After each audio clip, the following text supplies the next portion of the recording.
Welcome to the greatest podcast in sports betting entertainment. My name is Tanner Kern, certified G, bona fide stud, and you can't teach that. And unfortunately, there is no Grant Mitchell today. He is enjoying some time in Colorado with some family, and you can't teach that. Bada boom, man of the people in the room. How you doing? It's a great day. It's a great day because the NBA Finals is today. So even though Grant's not here, the show must go on because the show is here, NBA Finals. We also have the Stanley Cup Final beginning on Saturday, and there's some news going on in the sports world right now with the Lakers head coaching job. And we're going to talk about all that right here on the show. But before we do that, make sure you subscribe to the YouTube channel, like, share, subscribe, comment, do it all. And let's take this thing to the moon. Now, today's going to be a little bit shorter of a show. I don't want you guys to sit here and listen to me ramble. I want you guys to get what you need, get on with your day. And what you need is the picks, because the people don't want the picks. The people need the picks. And Tanner Kern, man of the people, is here to deliver you the picks today. However, first thing I got to talk about, Dan Hurley. Dan Hurley is probably going to leave the University of Connecticut. Yesterday, J.J. Redick was taking the Lakers job. Today, it's Dan Hurley. So who knows what's really happening? However, it's rumored that the Lakers are putting together a package that he cannot refuse. Like, it's going to be too much money. And honestly, he's probably going to leave. What else does he have to prove? He won 2 national championships back-to-back, arguably one of the greatest college basketball coaches of this generation right now. He is the king of discipline. He is the king of winning. He is the king for bettors. And he's probably going to leave because even if he's not successful with the Lakers, he's always going to get a college job because of that background. He could go lose every single game with the Lakers. He is still going to get a major college basketball job. So it makes sense to leave. If that is the case, I just want to say thank you, Dan Hurley, from every single bettor out there. How many times do you get the golden goose where you just know you're going to win in sports betting? There's a lot of cappers out there that say this bet's a lock. This bet's not going to lose. That's never the case unless it's the University of Connecticut men's basketball program in March Madness. They don't lose. They always cover. They are kings of covering. And we knew every time we placed a bet that they were going to win. It's sad. It's a sad day because for bettors, this was the only team, unless you didn't believe in them, where you took like Purdue or Illinois or one of these teams that people said was going to knock them off. This team always won. So majority of people were on their side pretty much every game. The public money was always on UConn and the public always won. Futures, spreads, it didn't matter. Money lines, they always found a way. So shout out to Dan Hurley. You're not going to get that much more in betting. You're never going to get this really in betting. Dan Hurley is the king, and it's a sad day for the UConn program. Going to the Lakers, I think he's going to be successful. He's just that kind of guy. He's a winner. However, it's hard to make the transition from college to the pros. It's hard to make the transition from pros to college just because you never know really what you're going to get. So that is the news there. We'll see what happens. It's apparently both sides are moving towards an agreement.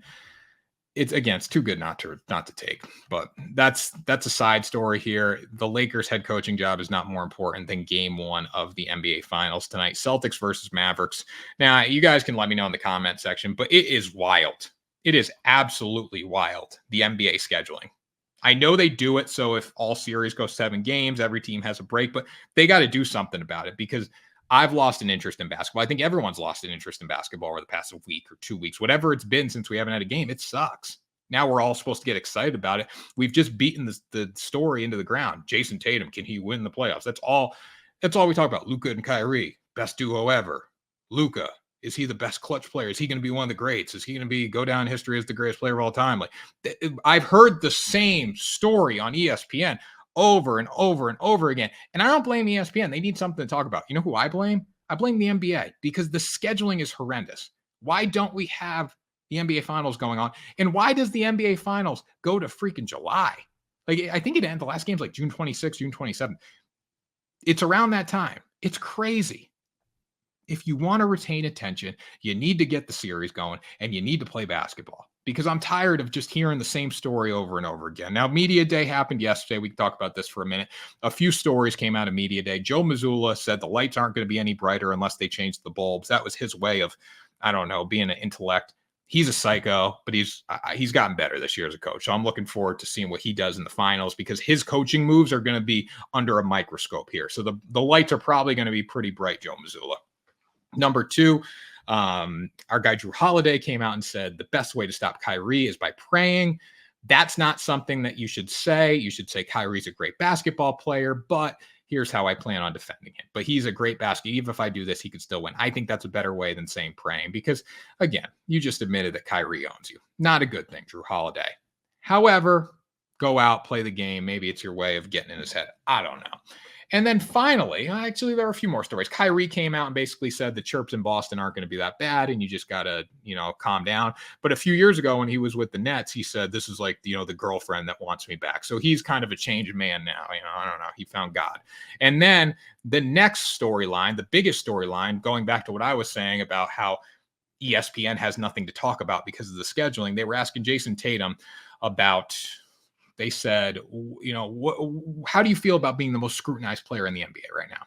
And he goes, you think really? They're like, yeah.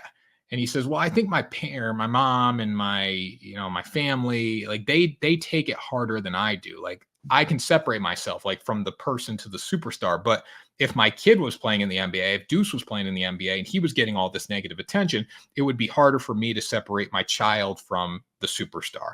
But they need to do that. However, at the end, he comes out and says, this was probably the coldest quote I've ever heard. They wouldn't talk about me if I wasn't good. You're damn right, Jason Tatum. They wouldn't talk about you if you weren't good. But for the Celtics coming into this series, they need to win this series. It is so critical for them to win this series. If they don't win this series, I don't know when they'll ever win a championship because you have Drew Holiday now. You have Kristaps Porzingis. You have Brown and Tatum, who you've always had. You have great depth. You have a coach who's, getting better, right? Like they need to win. This is the pressure couldn't be higher on them right now. So for the Mavericks, they are playing with nothing to lose more so. I think the Mavericks are going to be very competitive in this series. I think it's going to come down to the wire. I would take Celtics in 6. However, it could easily go 7. If it goes 7, I think the Mavericks have the advantage, even though going back to TD Garden, because they've been so successful on the road. They've been so successful covering the spread and winning on the road. And Luka and Kyrie are the best clutch duo in the NBA. But Tatum seems locked in. He needs to win. I think he knows he needs to win this series. Now, looking at some of my favorite bets for game 1, I don't love a side here. I tend to lean towards the Celtics in game 1. The Mavericks historically are not good in game 1s. I know they came out on fire against the Timberwolves in game 1, found a way to win that. But historically, the Mavericks are not a great game 1 team. And I think Boston needs to get started out on the right foot here. The strength of Boston is in their team. It's strength in numbers, where the Mavericks have good role players, right? But their strength is in Luka and Kyrie. If Luka and Kyrie play to their peak and Jason Tatum and Brown play up to their peak and the Celtics team comes through, I think the Celtics can easily win the series. But the Mavericks, a couple trends to note if you are looking at a side here. The Mavericks have covered the spread in 7 of their last 8 road games, still not swaying me away from, Celtics 6.5 if I was to play a side. Again, not going to play a side. When it comes down to the total here, sitting at 215.5, would lean under on the totals. I think both teams are going to come out on fire. However, we've seen some rough first quarters. We've seen some rough first halves from both these teams, right? When the star players are bricking, which has happened pretty early in games go under. I think this is going to be a high defensive intensity sort of game. So would lean under there 215.5. But my favorite plays in game 1 are player props.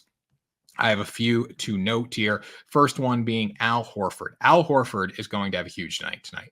Al Horford is going to have a massive night in game 1 of the NBA Finals. Now, massive for Al Horford might be 10 points, but you're going to know that Al Horford is on the floor. Kristaps Porzingis is not, he's back, but is he healthy, right? And thanks to this series being so extended, I don't think the Celtics are going to push him too hard in this first game.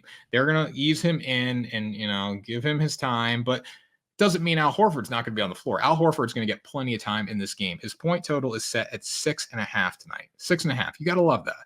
6.5. Very low. He's hit that in 69% of his games this season. He's hit it in both games against the Mavericks. He had 12 points and 11 points. And he's also, I believe, this is a crazy stat here. You're never going to believe this one. He has hit that line in his past, it's loading. Al Horford scored 9 or more points in each of his past 15 home games against Dallas. So right there, I'm playing Al Horford points. I think he's going to play a huge role.